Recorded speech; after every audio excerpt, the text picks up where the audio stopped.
12 years old, my nana, otherwise known as my grandfather, took me and my family to Amritsar in northern India, home to the Golden Temple and his birthplace. He wanted to show us just how he and his siblings grew up in a world of stark difference to my home, here in London. I was especially excited for this trip. I was promised a thrilling tiger safari through the jungles of Ranthambore. But little did I know, this wasn't the only thing that trip had in store for me.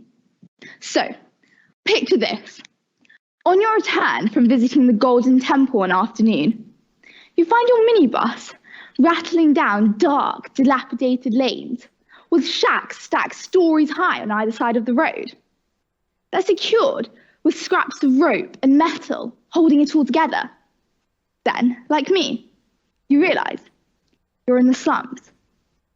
And let me tell you, I was wonderstruck, appalled, amazed, aghast, but even a little bit disturbed.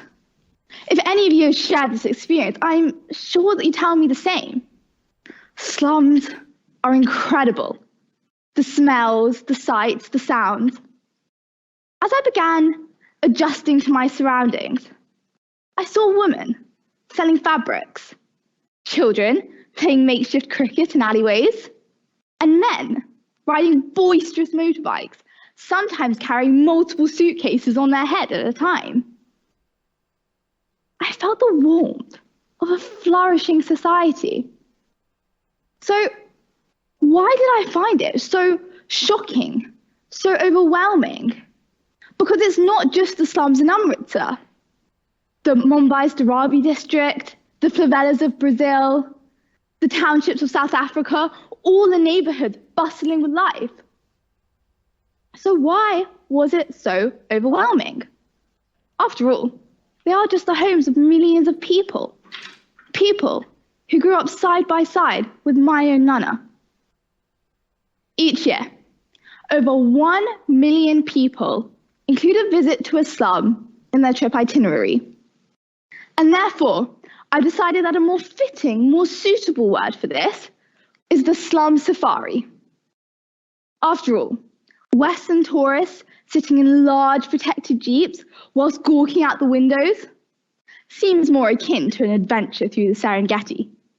Only the brave dare step outside, almost afraid of getting infected by the disease of poverty. And if they do, they may spot women selling street food, children playing with scraps of rubbish, and if they're really lucky, cows living amongst families. But can't you see what is wrong with this? The slum safari sees millions of tourists sitting in their fancy jeeps, navigating the somewhat novelty of normal people living their lives. Instead of lions in the Serengeti, we choose to spectate those less privileged, less wealthy, less fortunate. Perhaps the lioness demands more dignity and more humanity than those living their daily lives. There are countless stories of people in the slums asking, "Why are you here? This isn't the gate of India." Or even, "Put your wallet away. It's unsafe for you here." Surely, this can't go on.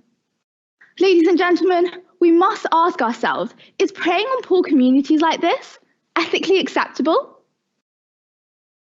And yet, another ethical dilemma presents itself.